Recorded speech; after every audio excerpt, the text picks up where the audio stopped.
I'm Ben Meiselas from the MeidasTouch Network, and this is a breaking news alert. Fulton County Superior Court Judge Robert McBurney has now officially released the 3 portions of the special grand jury report that he ordered be released earlier in the week. As a reminder, these 3 portions include the introduction, the conclusion, and Section 8. These 3 portions do not list the recommendations that were made by this special grand jury to indict individuals. We do not see the individuals' names who were recommended to be indicted in what has been released. And the reason for that is that the court weighed the public interest in the disclosure of the special grand jury report and weighed that against the due process rights of individuals who the special grand jury recommended be indicted. And until those individuals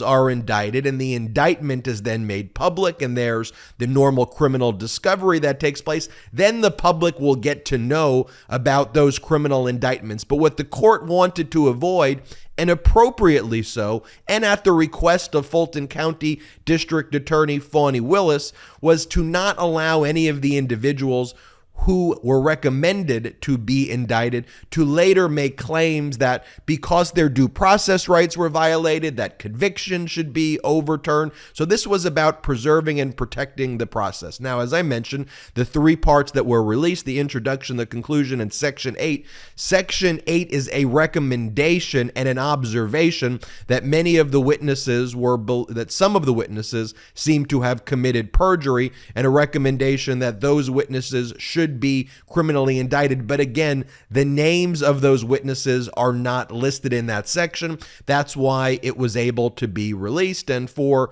a substantial period of time, and I'll go through what the portions that were released said, this special grand jury investigated criminal election interference into the 2020 election. They heard from 75 witnesses. One of the findings that they mention in the report that was released is that there was no widespread voter fraud in Georgia capable of overturning the election. They make recommendations that individuals be indicted. We don't know those names right now. They voted and they list the votes. We don't get to see the votes yet, but in other pages of the report, we will eventually see it when those get released. The report seems to be about 8 pages in length. And let me just go through what the report says specifically so you can read it for yourself. Special purpose grand jury report.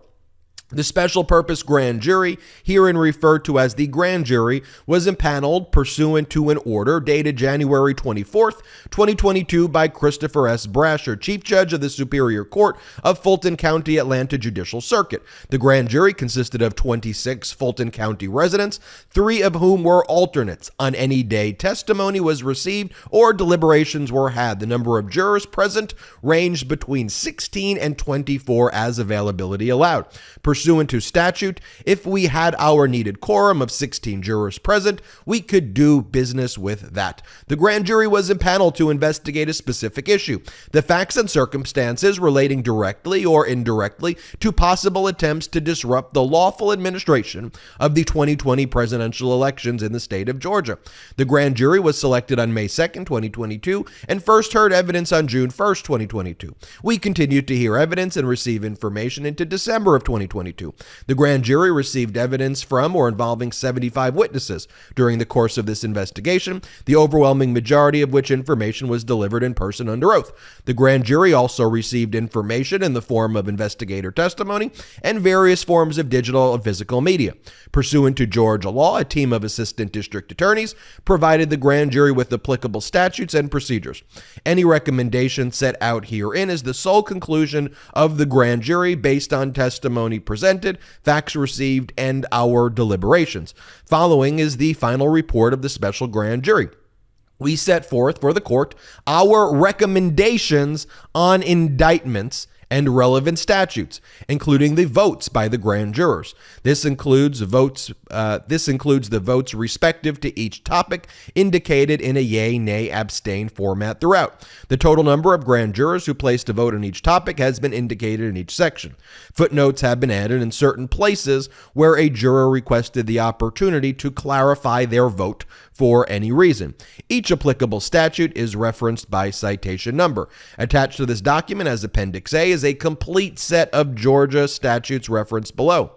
The grand jury heard extensive testimony on the subject of alleged election fraud from poll workers, investigators, technical experts, and state of Georgia employees and officials, as well as from persons still claiming that such fraud took place.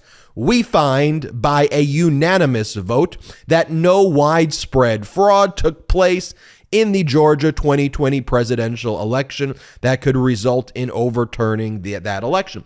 I think that is pretty powerful, though, because here you have a special grand jury unanimously holding that all of Donald Trump's claims are completely without merit, that there was no widespread fraud, all of the MAGA disinformation debunked, and that has now been made public. Let's go to Section 8. Section 8 has also been publicly released, and that states the following. A majority of the grand jury believes that perjury may have been committed by one or more witnesses testifying before it. The grand jury recommends that the district attorney seek appropriate indictments for such crimes where the evidence is compelling. Again, we will not have the names of those individuals yet because those other portions of the report have not been disclosed to protect the due process rights of those likely to be criminally indicted. Let's go to the conclusion. The grand jury wishes to acknowledge the hardworking attorneys and staff of the Fulton County District Attorney's Office. Any legal errors contained in this report should not be laid at their feet, however, because that office had nothing to do with the recommendations contained herein. If this report fails to include any potential violations of referenced statutes that were shown in the investigation, we acknowledge the discretion of the district attorney to seek indictments where she finds sufficient cause. Furthermore, this grand jury contained no election law experts or criminal lawyers. The majority of this grand jury used their collective best efforts, however, to attend every session, listen to every witness, and attempt to understand the facts as presented and the laws as explained. In other words, this grand jury took their responsibilities very, very seriously. They take their recommendations very, very seriously. And after deliberating and hearing the witnesses speak for a very, very, very long time, this was what the grand jury ultimately ruled. This is what the grand jury ultimately decided. Now, there is a portion, though, from Judge McBurney's Monday order earlier in the week where he said he was going to release the report that led me to believe that indeed Donald Trump is one of the individuals who are going to be indicted. Let me show you why.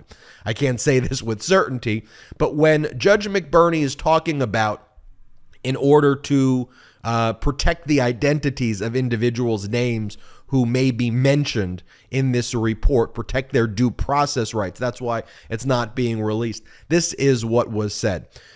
These due process rights, this is particularly true if the grand jury's final report includes recommendations involving individuals who never appeared before the grand jury and so had no opportunity, limited or not, to be heard. To me, that signals who's an individual who never appeared before the grand jury. They called a lot of people before that grand jury. Who's an individual listed who never appeared before it, who there may be a recommendation that they be criminally indicted.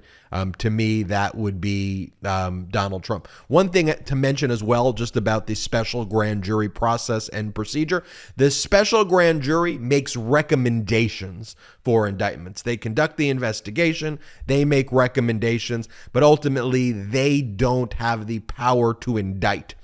The recommendations would then go before another grand jury, which may or may not be impaneled right now. Some say it is, some say not yet. I think it probably is, but we will see. But that evidence is then presented before another grand jury, and that grand jury, another one, actually will make the call on indictments. That grand jury can rely on hearsay, though. They can rely on this report, take those recommendations, and then make the indictments. So actually getting the indictments after this report should be relatively easy and straightforward. Look, we all want to see all 8 pages of this report, but we also all want to make sure that the due process considerations are considered appropriately, because none of us want a process whereby Donald Trump or others get criminally indicted, criminally prosecuted, found guilty, and then their conviction somehow can be overturned on a technicality that their due process rights were violated based on the release of the report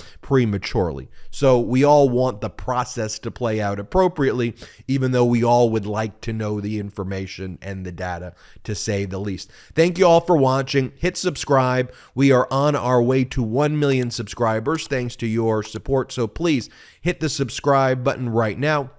Check us out at patreon.com/MeidasTouch, patreon.com/MeidasTouch. We've got a lot of great exclusive content on Patreon, but most importantly, it helps grow this independent media platform. So check it out, patreon.com/MeidasTouch. Check out Killing County on Hulu, which I executive produced with Colin Kaepernick, about the crime, corruption, cover-up taking place in Bakersfield. It's a true crime series, happens to take place in Kevin McCarthy's congressional district. I'm Ben Meiselas. Thank you so much for watching. Again, hit the subscribe button. And while you're at it, subscribe to the MeidasTouch podcast right now as well, wherever you get your audio podcast. Hit subscribe. At MeidasTouch, we are unapologetically pro-democracy, and we demand justice and accountability.